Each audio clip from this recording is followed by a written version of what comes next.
ব্যাপারটা হয়েছে কি জানেন, হাসিনাকে আমরা তাড়াই দিছি না, হাসিনাকে ভারত গিলতেও পারতেছে না, ছাড়তেও পারতেছে না।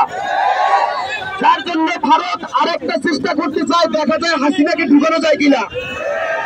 সুতরাং দিল্লি না ঢাকা, দিল্লি না ঢাকা, দালালি না রাজপথ। আমরা যে গণ অভ্যুত্থান ঘটাইলাম, এখনো অনেক ভাইয়ের চোখ নাই, হাত নাই, পা নাই, অনেকে কবরে। এগুলোর জন্য ওদের মায়া কান্না হয় না, ওদের মায়া কান্না হয় ওরা আবার ক্ষমতায় আসবে সেজন্য। সেই সাথ আমরা গ্রহণ করতে দিব না।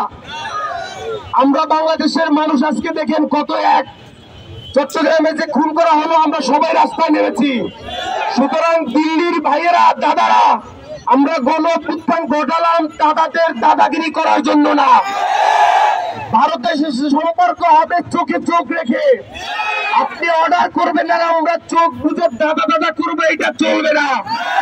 মনে রাখবেন এটা নতুন বাংলাদেশ। আমরা সবাই একটু হাতের ডান দিকে তাকাই, মাতৃভূমি না মৃত্যু।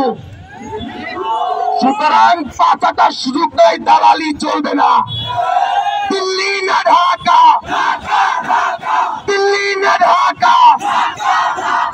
আমি ফেসবুকে ইউটিউবে ভিডিও বানাই, কিন্তু দেশের সাথে যখনই যেখানে দুর্দিন আসবে আমি সেখানে আপনাদের সাথে আসবো।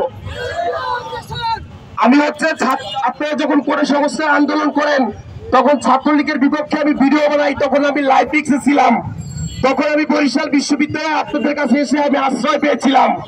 সুতরাং এখন আমি ঢাকাতে আছি, এই দেশের জন্য অলওয়েজ প্রস্তুত।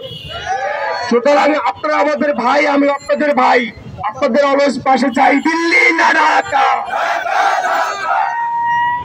বন্ধুগণ,